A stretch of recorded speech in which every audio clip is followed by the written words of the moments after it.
Bisa saja dia menggunakan peluang-peluang eksploitasi daripada COVID ini untuk kemenangan dia, ya kan? Di selama hampir 8 tahun ini sudah 600 lebih DKPP memecat penyelenggara daerah. DKPP saya kira patut bangga, satu-satunya lembaga yang menyelenggarakan sidang etik terbuka dan semuanya bisa melihat secara langsung.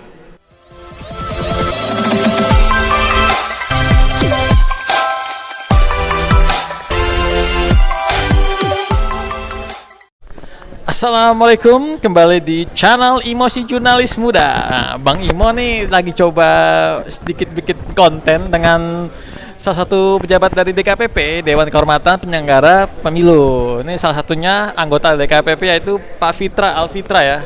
Pak Fitra ini nih sering nyidangin para penyelenggara pemilu yang bermasalah nih. Ini ya, kami hari ini di Tapanuli Tengah barusan melakukan sidang pemeriksaan etik terhadap KPU dan Bawaslu Sibolga, dan ini adalah sidang yang dilaksanakan di kabupaten. Kami selalu memberikan perhatian serius kepada penyelenggara, khususnya KPU dan Bawaslu, khususnya pilkada di era pandemi COVID ini harus lebih ekstra hati-hati karena protokol COVID ini menjadi prioritas bagi pelaksana penyelenggara untuk menjaga agar proses pilkada ini berjalan dengan lancar.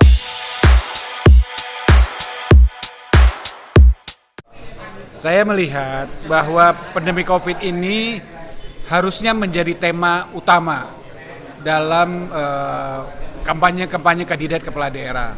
Dalam artian bahwa bagaimana seorang kandidat itu bisa meyakinkan masyarakat bahwa pandemi COVID ini adalah pandemi yang bisa menjadi tantangan bagi kehidupan bangsa, bagi kehidupan daerah, dan juga bagaimana pandemi COVID ini menjadi peluang yang cukup besar bagi upaya-upaya peningkatan demokrasi, ekonomi, dan disiplin nasional. Ini saya kira peluang-peluang tema bagi kandidat tentang pandemi COVID ini cukup besar.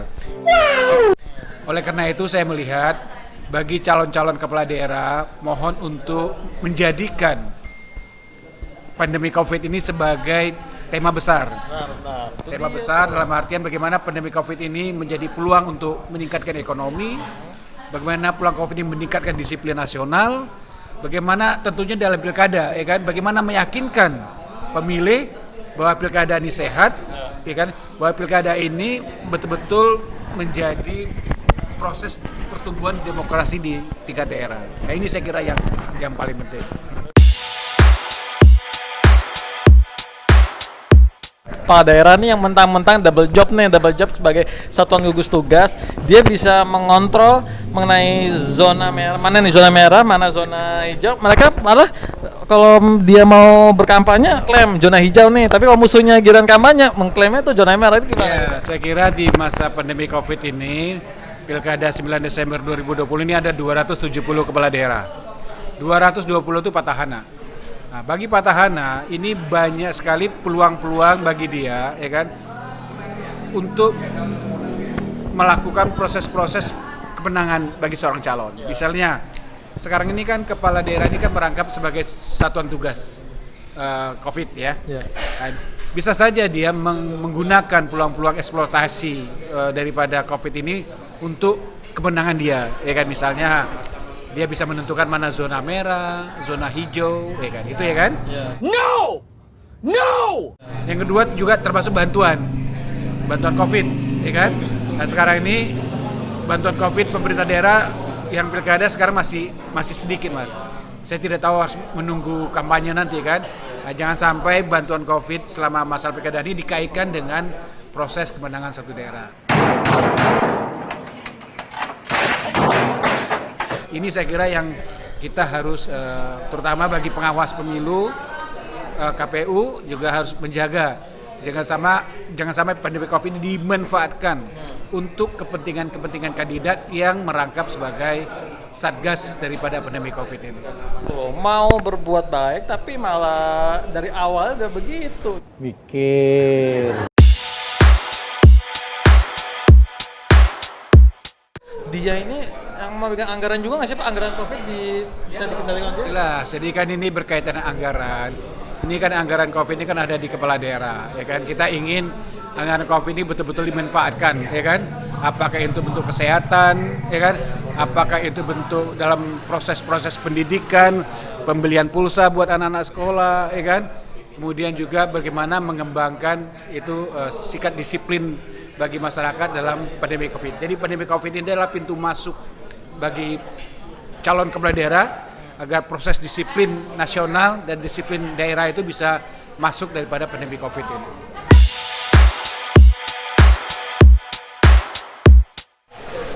Pemetaannya kayak gimana, yang banyak pelanggaran atau enggak yang kepala daerah seperti itu? Ya, ini DKPP itu kan berdiri untuk menjaga kualitas dari pilkada, pemilu, ya kan, menjaga kualitas, ya kan, dan juga sebagai lembaga kuasi peradilan. Kami DKPP memiliki tugas untuk melakukan peradilan etik khusus bagi penyelenggara pemilu. Apakah itu KPU, apakah itu Bawaslu, mulai dari tingkat pusat sampai tingkat kabupaten kota. Inilah tupoksi kami. Kalau ada laporan-laporan yang masuk dugaan pelanggaran etik, silakan laporan ke DKPP, Jalan Tamrin nomor 14 Jakarta Pusat. Gitu.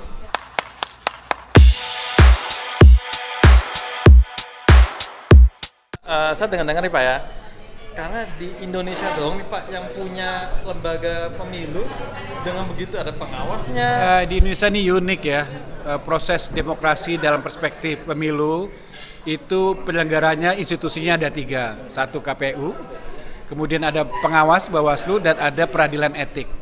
Jadi 3 lembaga inilah yang menjadi satu kesatuan yang melaksanakan pemilu di Indonesia. Bayangkan, yang mengawasi aja bukan hanya Bawaslu, tapi juga ada DKPP, ya kan, sebagai lembaga peradilan.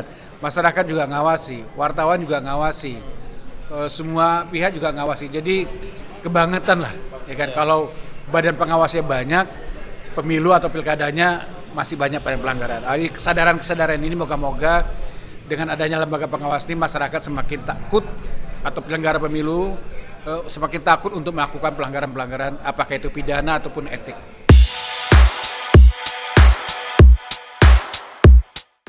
Paling banyak penyelenggara pemilu yang bandel nih di daerah mana nih Pak, kalau DKPP bisa membenakan ya Pak? Ya, selama pilkada ini 2019-2020 ini Sumut paling tinggi. Sumut, kebetulan saya berada di Sibolga sekarang kan. Sumut paling tinggi terutama daerah Nias. Tetapi kalau totalitas etik dari 2012 sampai 2020 tuh Papua memang paling tinggi. Papua, Sultra, Sulteng, dan termasuk Sumatera Utara gitu. Oke. Kenapa? Karena mungkin kondisi geografisnya apa gimana, pengaruh nggak sih Pak? Ya, saya kira geografis tidak begitu signifikan, ya kan? Tetapi menurut saya memang ini tergantung kepada bagaimana partisipasi masyarakat mengontrol tingkat kepatuhan etik dari penyelenggara pemilu, ya kan. Semakin banyak masyarakat mengontrol, semakin banyak masyarakat tahu itu apa DKPP, saya kira masyarakat banyak saluran lah untuk mencari keadilan, jangan sampai terjadi pelanggaran, penyelewengan, apakah itu pilkada maupun pemilu.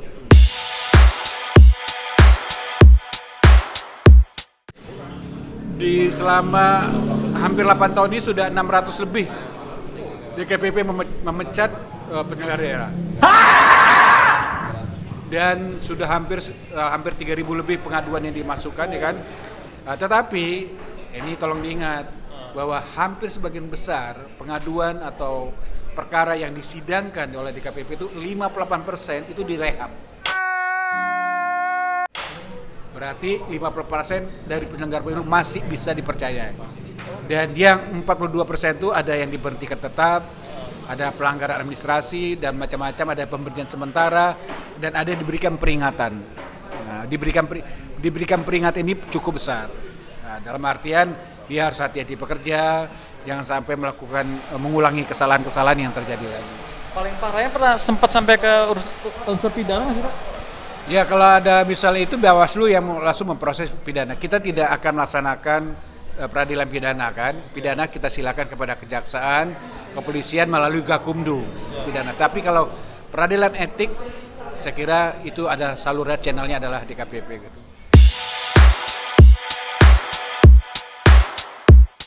Tapi kalau KPU Bawaslu sering berantem masih Pak sebenarnya Pak? Mungkin dari pandangan nih Pak. Ya kita berharap ini kan KPU Bawaslu ini kan satu rumah dengan DKPP pemilu, rumah pemilu. Ya kita berharap mereka saling bisa bekerja sama, ya kan. Memang tupoksinya beda-beda. KPU menyelenggarakan, Bawaslu mengawasi. Ya, kita berharap pengawasan itu adalah pengawasan yang konstruktif. Nah sekarang ini memang ada indikasi gejala banyak Bawaslu yang melaporkan KPU sesama penyelenggara. Ini trennya cukup tinggi.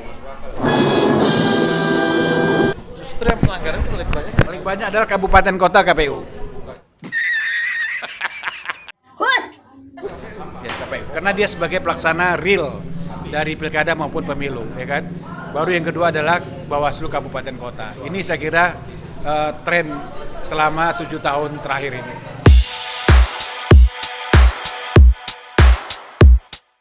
Ya godaan itu pasti, ya kan. Tetapi bagaimana penyelenggara pemilu itu mematuhi regulasi yang ada. Jangan kebanyakan juga kelalaian. Ya, kelalaian. Kemudian yang kedua banyak juga memang by design. By design itu berarti suatu kesalahan yang didesain. Nah, kita berharap semua pelanggaran itu bukan by design tapi by accident ya. Dengan secara tidak ada kelalaian, ada kealpaan. Ini yang kita harapkan dicegah sebaik mungkin, jangan sampai ada pelanggaran itu by design. Kalau memang ada kasihin dong. Penyelenggara pemilu yang dilaporkan tidak bersalah, berarti kan namanya sudah tidak baik, Mas. Nah, tugas kami DKPP adalah bagaimana memulihkan penyelenggara pemilu yang sudah dituduh oleh masyarakat melakukan pelanggaran. Nah, tugas kami adalah bagaimana merehabilitasi nama baik penyelenggara pemilu itu. Itu yang paling penting. Jadi tugas kami adalah justru menjaga agar nama penyelenggara pemilu apakah itu KPU, Bawaslu itu tetap baik dan harum gitu. Itu ya tugas daripada DKPP.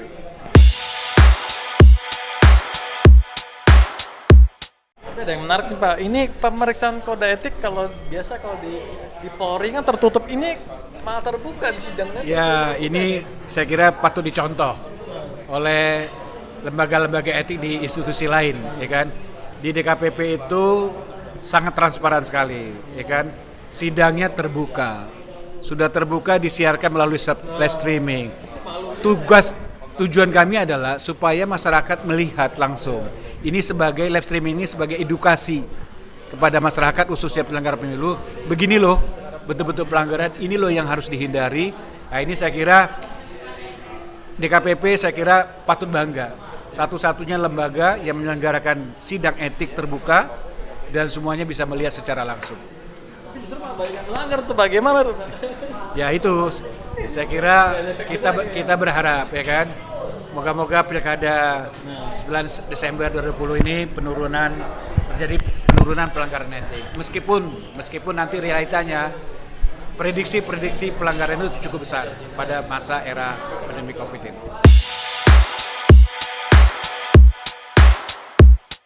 Pandemi COVID-nya juga menurun, ya kan, sehingga masyarakat bisa dengan nyaman untuk melakukan pilkada.